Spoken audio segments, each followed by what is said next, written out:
¿No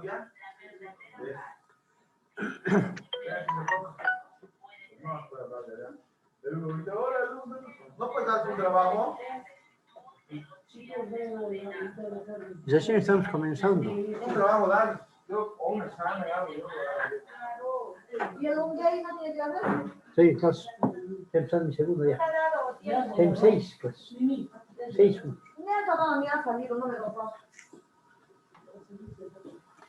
Bien, jóvenes, continuando esta segunda parte.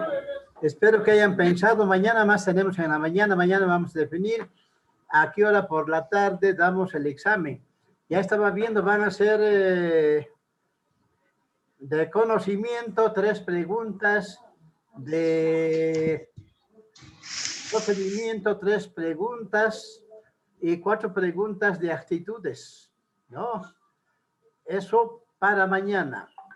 Dice que el ministerio está pidiendo y tenemos que mandar notas, ¿no? ¿Cuánto han sacado? El promedio está de sobre menos de 25 a 50, 75 y 75 hasta 100, ¿no? Entonces, en función de eso, vamos a ver cómo están las notas, cómo está el curso. Es un diagnóstico como un pretest, lo llaman diagnóstico epidemiológico, ¿no? Entonces, hay eso. Y dentro de eso, tenemos ya... ¿Dónde está el test? El test. Continuando, digamos, tenemos acá, estábamos en funciones de la salud pública y tenemos ahí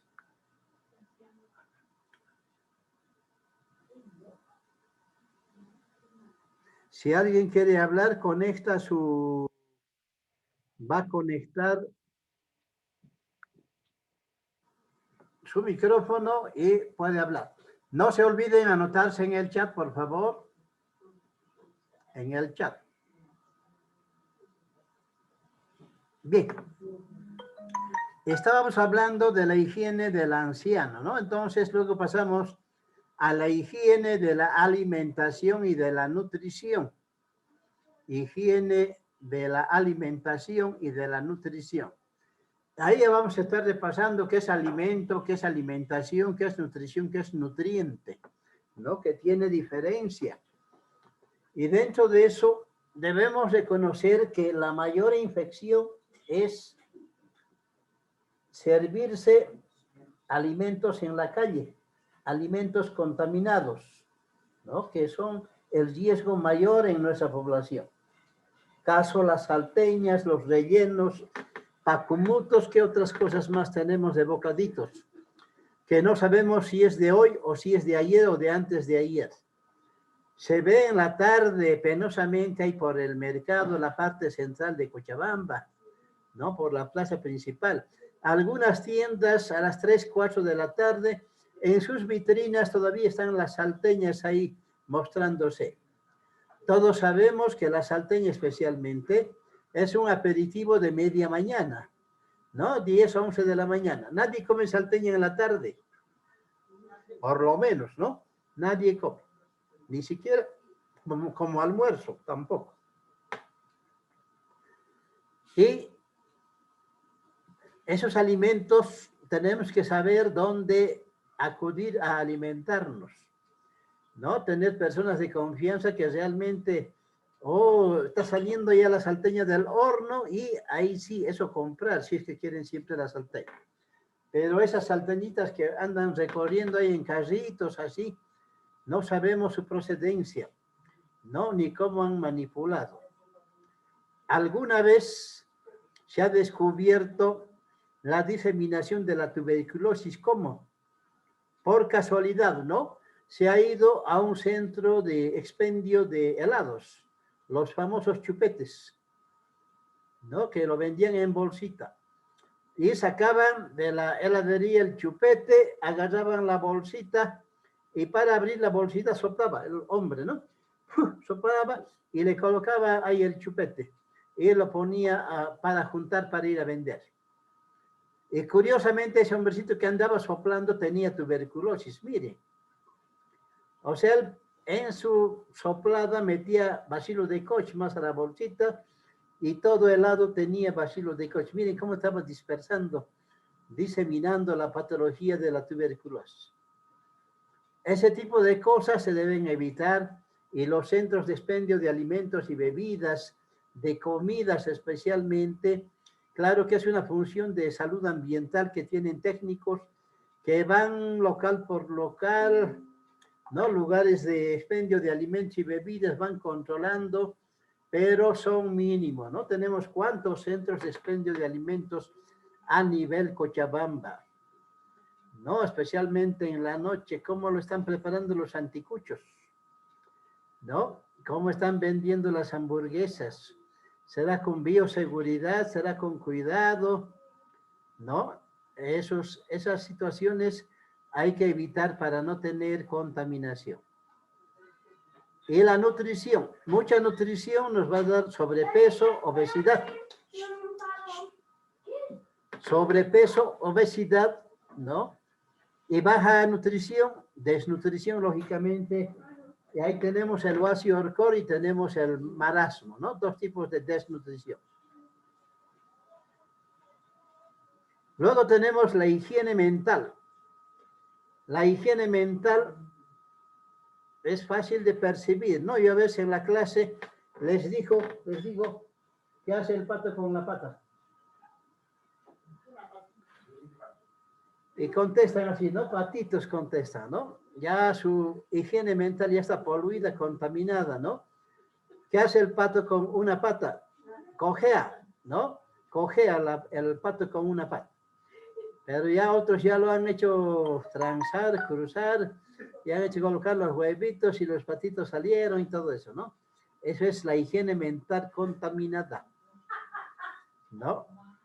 Otras personas ven a las chicas, ya les están desvistiendo con la mirada. Eso también es higiene mental contaminada, ¿no? Hay esa situación.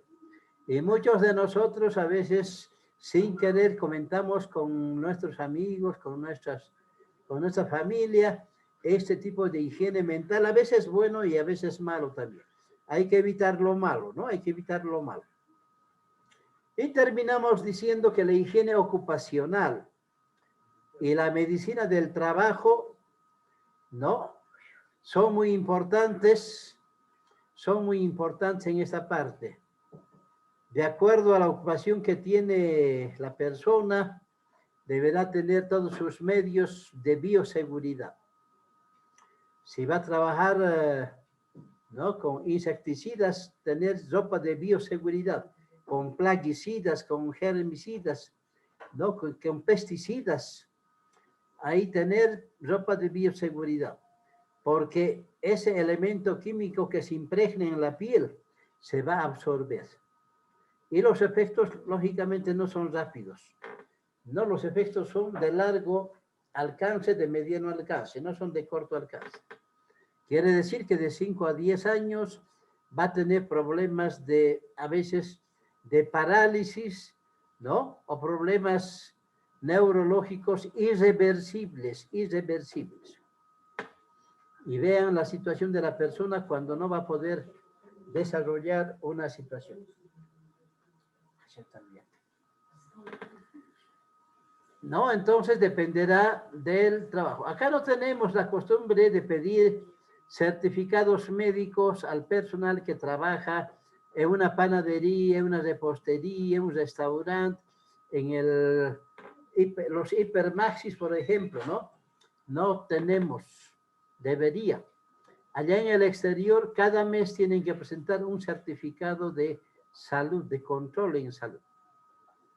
No, allá cada mes van y el médico entra a la cocina y a revisar las manos, la ropa de trabajo, si no tienen ninguna herida en los dedos, ¿no? Y si tienen barbijo, si tienen su gorro, todo, porque todo eso puede ser, o falta de eso puede ser motivo de enfermedad también, ¿no? Entonces es importante tener ese certificado de personal que trabaja en una institución que produce alimentos, bebidas, ¿no? Esa situación es importante para evitar la contaminación de los alimentos y sobrellevar a la población ese alimento contaminado. De ahí que la recomendación es de a veces pasar por microondas ese alimento que han comprado en la calle. Ahí morirían los virus, las bacterias y cualquier germen. Bien, entonces tenemos luego las funciones de restauración de la salud. Acá tenemos la atención médica y paramédica del enfermo en general, especializado en hospitales, consultorios externos y en el domicilio. Sabemos que la tos es un medio de defensa del organismo. Cuando alguien está tosiendo, es que tiene algún problema a nivel del sistema respiratorio. Hay que acudir al médico, ¿no? Cuando alguien está con fiebre, no hay que quitar la fiebre. Primero hay que saber por qué tiene fiebre, ¿no? Entonces habrá que ir al médico también y ver por qué la fiebre es otro medio de defensa del cuerpo para avisar de que algo está pasando en ese organismo y va a enfermar esa persona. Entonces es bueno ir al médico y después del diagnóstico ya le dará antitérmicos, ¿no? Un paracetamol para bajar la fiebre. Pero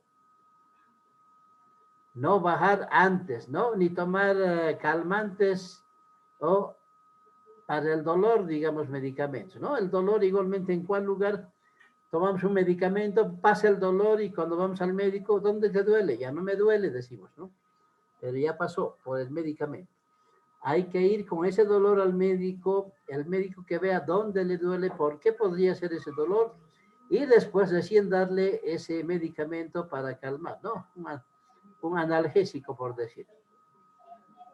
Bien, son situaciones de consulta general en un servicio de salud.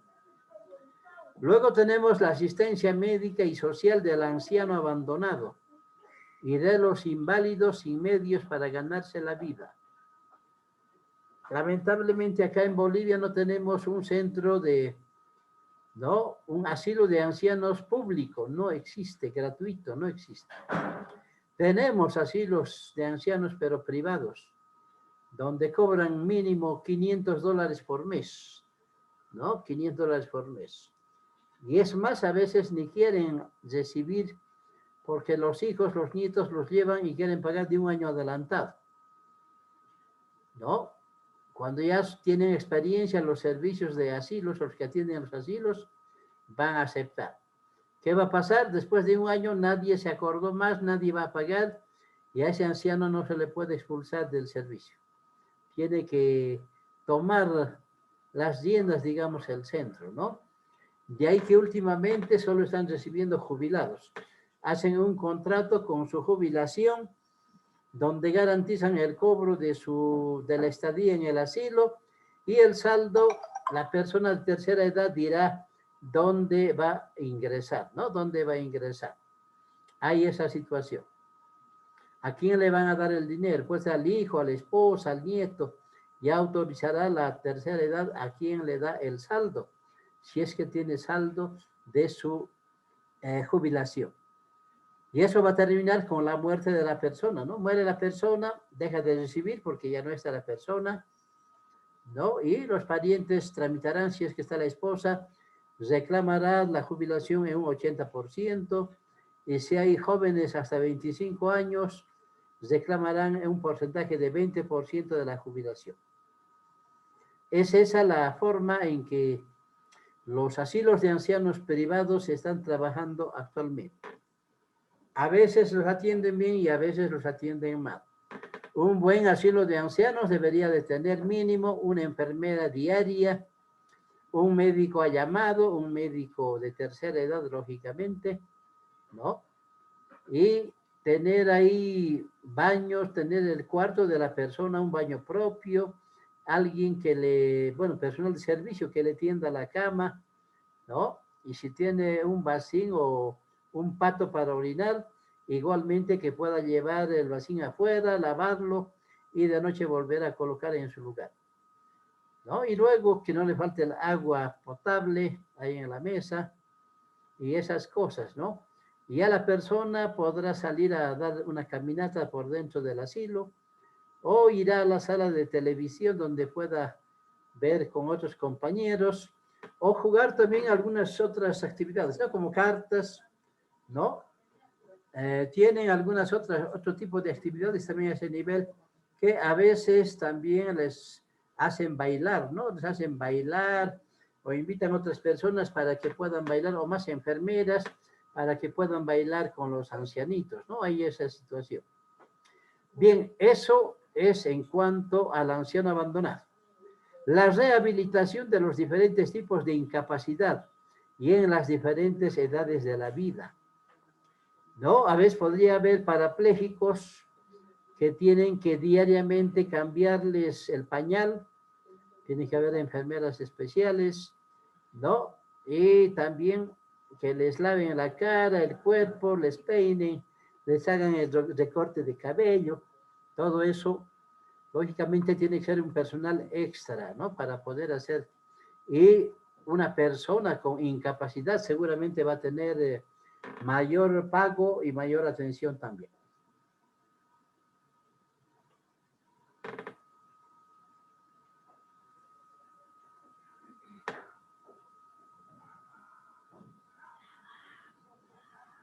Bien. Tenemos la atención farmacéutica del enfermo.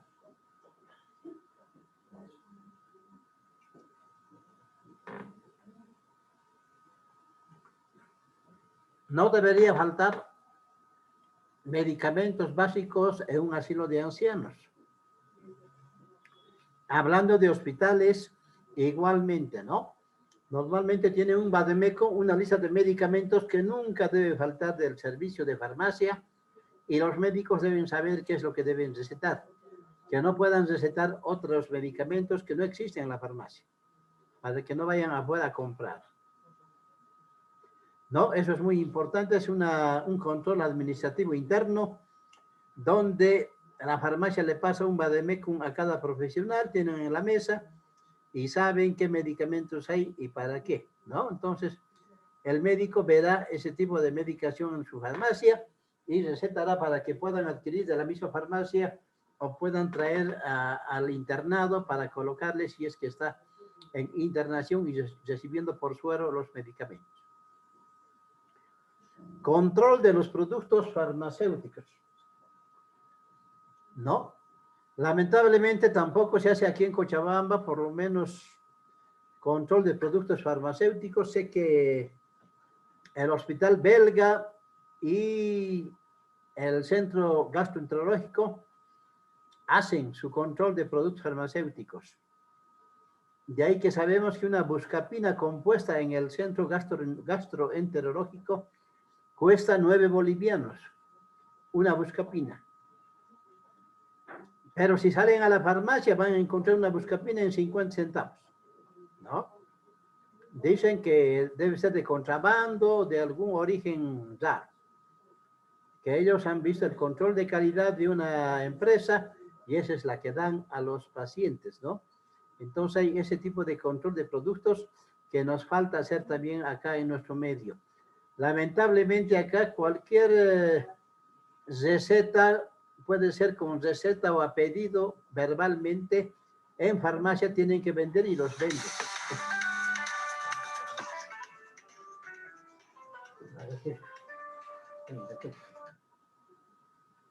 Ya que la semana. No, entonces ese control de productos farmacéuticos es muy importante. Acá lamentablemente decían las farmacias venden cualquier medicamento, ¿no? Está a la venta. Pueden comprar 10, 100, 1000, les venden, porque de eso viven, ¿no? De lo que venden. Lamentablemente no ven la salud de la población. En otros países, solo el paracetamol es de venta libre. El resto es con receta y hay otros medicamentos aparte con un sello azul, más limitativos todavía, ¿no? Más de especialidad. Entonces, está prohibido venta libre. Tienen que facturar además las farmacias sus medicamentos. A eso va. Eso es muy importante. Luego tenemos la atención dental. Bueno, todo servicio tiene un servicio dental. y de acuerdo a la necesidad la gente va a acudir allá, ¿no? Eso es una función de restauración de la salud también. Ya actualmente ya apareció la odontopediatría, ¿no? Ya hay diferentes tipos de mejoras, digamos, de la dentición, ¿no? La implantología se está poniendo de moda también, ¿no? Dientes permanentes con tornillo, eso es importante también en la dentición de las personas. Bueno, entramos acá a las funciones técnicas generales, ¿no? Y de servicios auxiliares. Ahí tenemos la estadística demográfica, biosocial y administrativa. La estadística es muy importante en un servicio de salud, ¿no? Porque nos van a dar datos de cuántos enfermos, cuántos sanos, de qué edades acuden al servicio de salud, ¿no? Y qué patologías son más frecuentes. Todo eso nos va a dar la estadística. Y para eso tiene que haber un personal capacitado que pueda concentrar, digamos, toda la información hospitalaria. Perdón, me voy a echar un vasito de agua.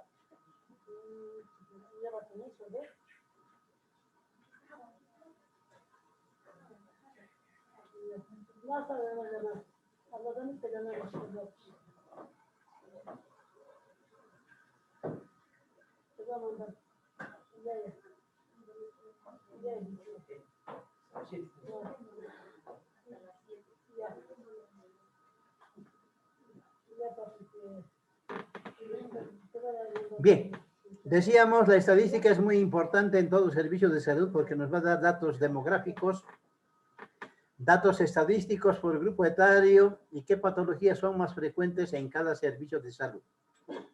Y tenemos 3 ejes territoriales acá en Bolivia, ¿no? El altiplano, los valles y los llanos. En función a eso, vamos a ver diferentes tipos de patologías. Así simplemente, por decir, por la altura en el altiplano, problemas respiratorios más frecuentes. En los llanos, problemas parasitarios o problemas por enfermedades por vectores, ¿no? Por mosquitos. Y aquí en los valles, mayormente es un intermedio entre los dos. Tenemos mayormente también diarreas, infecciones respiratorias, ¿no? Hay esa situación. Entonces, la estadística es muy importante en nuestro medio. Laboratorio. Miren que aquí en la ciudad es inconcebible que un médico haga su diagnóstico sin laboratorio.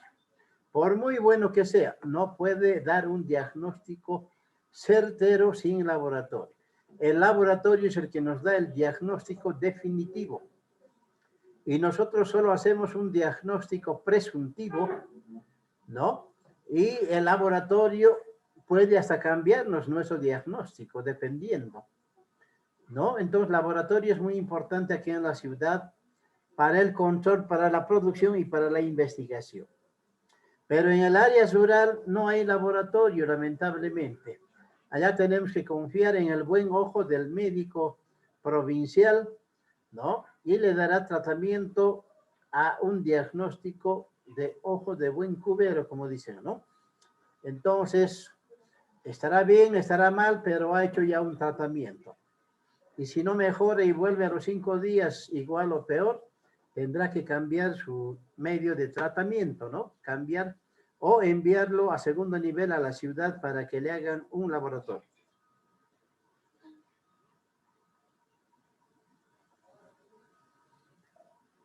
Entonces decíamos, laboratorio no hay en área rural y allá tenemos que confiar en el médico, ¿no? En la sapiencia del médico.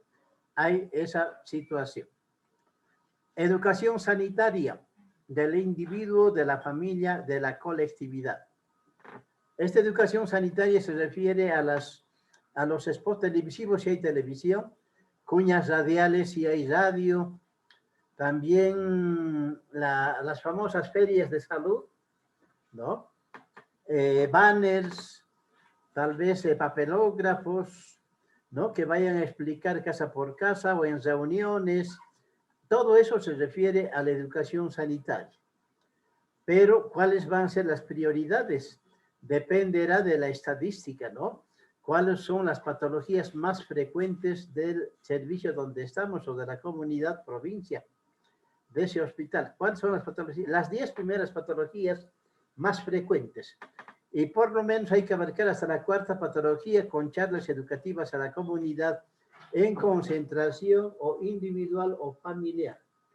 No, hay que tratar de dar charlas educativas.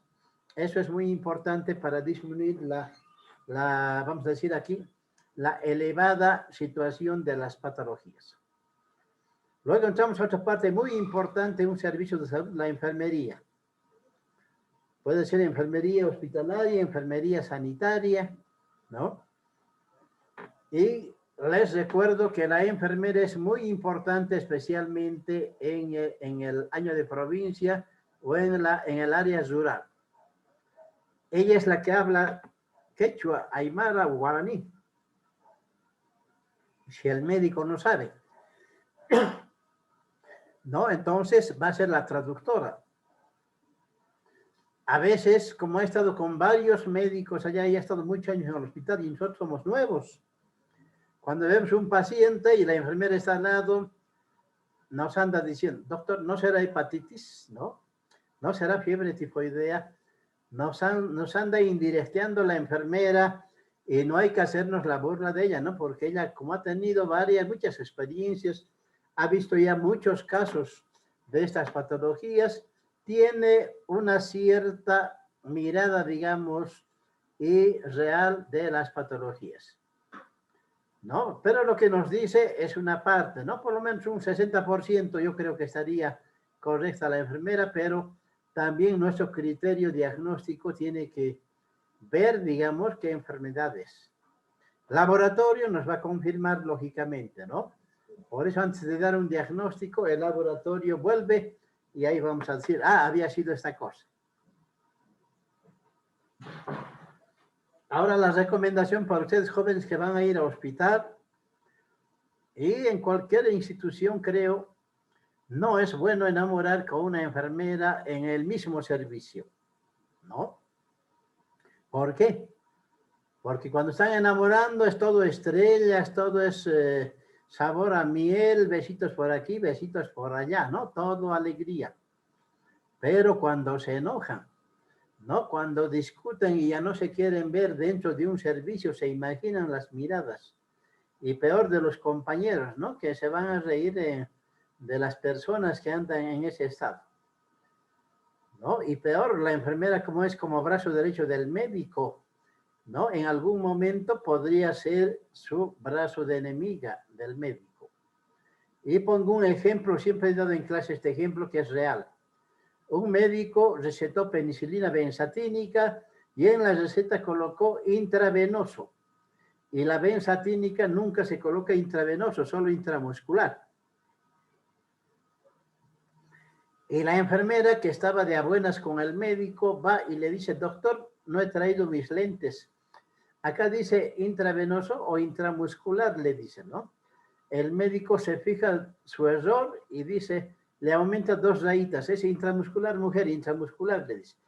Ya, doctor, mire, no, ella a propósito fue a preguntar porque ella sabía que no se coloca, pero si fuese la mala, colocaba al paciente, fallecía el paciente, ¿quién era culpable? ¿La enfermera o el médico? El médico, ¿no? Por haber recetado intravenoso, ¿no? Aún sabiendo la enfermera, podría decir, yo no sabía, ¿no? Y el médico iba a la cárcel, ¿no? En esta situación se pueden evitar, ¿no? Se pueden evitar con las recomendaciones que se les ha dado, ya sea con enfermero, ya sea con otro personal también, ¿no? Con entre dentistas, bueno, hay médicos, todo hay en un hospital y lo más importante es hay reconocer lo moral y mantenerse limpio ahí. Tenemos luego el servicio social. En el servicio social significa que acá tenemos una trabajadora social, una licenciada en servicio social, ¿no? Que ha hecho universidad 5 años y ella se dedica de la catalogación de los pacientes, ¿no? Acá en el Vietnam, por ejemplo,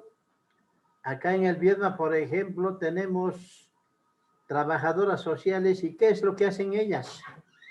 Van a catalogar desde la A hasta la G. A y paga todo, no paga todo como debe ser. Y B va rebajando. C, D, E, F, G. G no paga nada, aún cirugías no paga nada, porque la catalogan en una persona indigente que no gana, que no puede pagar, ¿no? Y a veces van hasta su domicilio cuando están en el intermedio, ¿no? En C, en D, ¿en qué le van a catalogar? Van a ver su casa, dónde vive. Si es casa propia, si tiene tele, si tiene internet, si tiene movilidad, si tiene teléfono, si tiene celular, qué modelo es su celular, todo eso ven en la persona, ¿no? Para poder cobrarle o rebajarle. Si es solo o tiene a su cargo varias personas, tal vez la esposa, los hijos o alguien más, los papás podría ser, ¿no? Todo eso entonces cataloga la enfermera, la licenciada en trabajo social o servicio social. Luego tenemos la formación y perfeccionamiento del personal de salud. Esto también es muy importante cuando estén en el hospital jóvenes, porque a veces hay directores que no les importa la actualización, no les importa,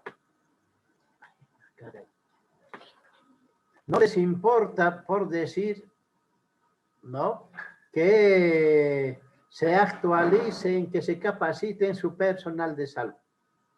Y ahí nosotros tenemos que movernos como personal de planta y juntarnos con todo el personal y decir cada sábado, de esta hora a esta hora, una media hora, una hora, cada sábado alguien tiene que dar una charla y los demás tendrían que estar escuchando y preguntando y viendo. Hasta podría haber un paciente complicado, ¿no? Que podría ser motivo de charla también. Las enfermeras también tienen de qué hablar. Las técnicos en enfermería, técnico medio en enfermería, también tienen algo que decir. Hasta el portero, hasta el conductor tienen algo que recomendar. Hay que tomarlos en cuenta también, ¿no? Será pues cada 3 meses una vez que vamos a dar la charla, pero hay que participar, hablar de un medicamento nuevo, un paciente problema o algunas otras cosas, ¿no? O de vacunas, alguna otra cosa, pero siempre actualizándonos. Eso es muy importante. Y para eso nosotros tenemos que promover las reuniones, ¿no? Y si es un hospital ya mediano o grande, hasta podemos hablar con estadística, con epidemiología, para que esas charlas tengan valor y podrían dar como expositor y como asistentes un certificado, ¿no? De asistencia o de aprovechamiento o de aprobación, ¿no? De alguna charla que se da. Lógicamente tendrá importancia la carga horaria, ¿no? Entonces habrá que juntar 3 sábados tal vez, ¿no? 3 sábados para poder dar un certificado con una carga mínima, digamos, que sea reconocida como certificado valedero. Esa es la recomendación. Pasamos al servicio jurídico. Preparación de reglamentos, leyes y otros aspectos legales. Este servicio jurídico también es importante y deben saber, deben recordar que la historia clínica, las recetas, informes de enfermería son documentos legales que en algún momento, por sospecha de mala praxis o denuncia de mala atención, el juez va a pedir una fotocopia legalizada de las recetas, de la historia clínica y de los informes de enfermería y seguimiento del paciente. Mucho dependerá cómo se ha hecho la historia clínica, cómo se han dado las recetas, quién las ha aplicado, con qué frecuencia, todo eso. Y en función a eso, el juez dictaminará culpa o no culpa, ¿no? Culpable o no culpable. Ustedes saben que la mala praxis tiene sanción, pero tiene que ser demostrada, ¿no? Tiene que ser demostrada. la mala sanción. Eso también es importante. También es importante. Bien. Entonces, la parte legal es muy importante. Voy a poner un ejemplo acá donde el médico casi va a la cárcel. Y otro médico está por perder su licencia de ejercer la medicina. Del que casi va a la cárcel, les comento que un médico particular atendió a un paciente que llegó caminando con sus hijas, hablando, caminando, y el médico le dio la receta, van a comprar de una farmacia, el paciente toma la receta y se muere. Miren, se muere. Y lógicamente los parientes dicen que estaba bien caminando, hablando cómo va a morir, ¿no? Y se agarra un abogado y le inicia un proceso al médico. Y en ese proceso, como tiene varias partes, uno de esos momentos es ir a la medicación. Agarran la receta, le dicen dónde ha comprado la receta y el pariente de la persona fallecida les lleva a una farmacia. De aquí he comprado. Para su buena suerte del médico estaba la misma persona que le vendió, que era la empleada doméstica de la casa que colaboraba con la venta de medicamentos. Y agarra la receta, lamentablemente la letra de médico, que no presta en muchas situaciones, ¿no? Agarra y le vende la misma medicina equivocada, leyó mal la persona. Pero como no sabía la dosis y esas cosas que le podían orientar, entonces le vendió lo mismo y quien entró a la cárcel fue la dueña de la farmacia. Y lógicamente la que vendió, ¿no? Y el médico se liberó. O sea, fue la mala lectura de la receta. De ahí que ahora se dice que las recetas hay que hacerlas en letra carta, legibles, no legibles y con nombre del médico que está recetado. A veces le ponen ahí una insignia, no ponen ni nombre ni nada, ¿no? ¿Y quién le va a decir que es letra de tal médico? Él me ha dado, se va a negar el otro, ¿no? Entonces, tiene que estar con un sello, con un nombre, es muy importante la receta. De esa manera, el médico se salvó, pero clausuraron la farmacia, entró a la cárcel la dueña, la licenciada en farmacéutica y la empleada, ¿no? Entraron a la cárcel. El otro caso que decía, ¿no? El otro caso de receta también, ya se me pasó, era uno del que casi entra a la cárcel y el otro era de...